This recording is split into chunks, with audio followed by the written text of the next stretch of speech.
On en est donc au 8e épisode dans la série des Mario Party. Le concept de base du jeu est absolument génial. Dans un premier temps, jusqu'à 4 joueurs peuvent avancer sur une carte en lançant un dé virtuel. C'est un peu un jeu de loi avec des tas d'événements aléatoires, des bonus, des cases magiques et des pièges. Dans un second temps, et suivant les cases sur lesquelles marchent les joueurs, des mini-jeux se déclenchent.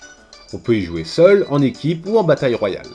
Le but est alors d'amasser un maximum de pièces pour acheter des étoiles. Le joueur qui en a le plus au terme d'un nombre de tours défini gagne la partie. Si on en est au 8e, c'est que le succès est au rendez-vous. Pourtant, et on le reprochait dès le second, le souffle de nouveauté n'est plus et la série semble sombrer peu à peu dans l'autosuffisance. Avec l'arrivée de la Wiimote sur le terrain de jeu, peut-être que la donne sera inversée. Le fond du jeu n'a pas changé d'un iota. Maintenant, on est dans une fête foraine avec une sorte d'alien débile en guise de guide.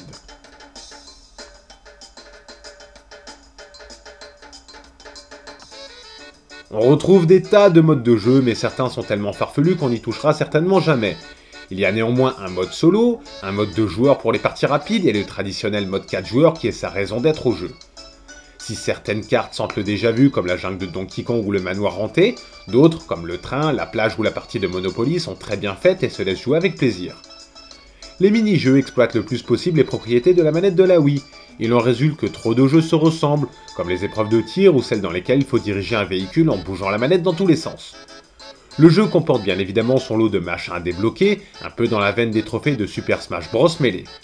Certaines épreuves peuvent être jouées avec vos Mii, mais dans l'absolu, le personnage que vous choisissez n'a aucun impact sur les épreuves en elles-mêmes.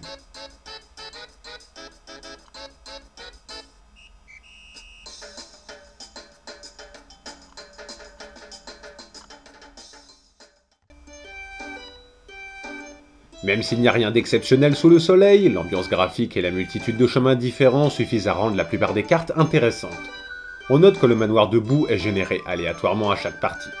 Les conditions d'obtention des étoiles ne sont pas toujours les mêmes, ce qui ajoute pas mal de piquant aux parties.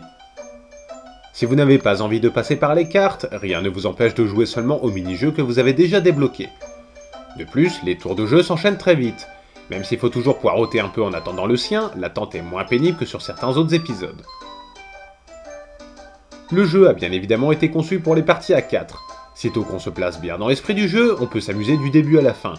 Les finishes sont souvent très tendus et certaines épreuves peuvent même arracher quelques rires.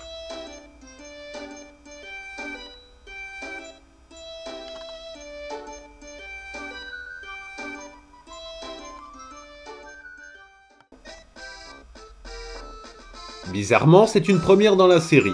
C'est la première phase qui est la plus intéressante, celle durant laquelle on joue sur la carte. La faute à des mini-jeux pas toujours bien pensés et même parfois un peu ratés. Après, ça peut aussi dépendre des joueurs. Autre gros regret concernant ce jeu, on ne retrouve pas la sensibilité à laquelle nous avait habitué la Wiimote.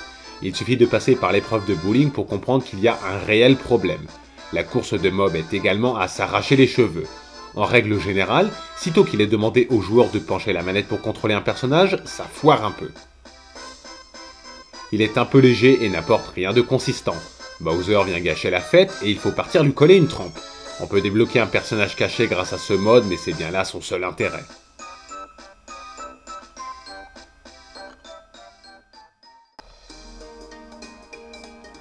Avant, il y avait Wii Sport et Wii Play, des compilations de mini-jeux qui démontraient les capacités de la manette.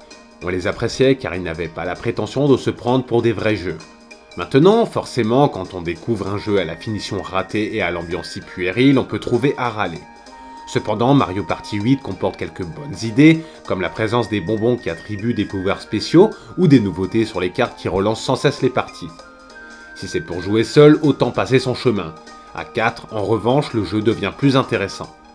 Pas indispensable, mais au moins divertissant.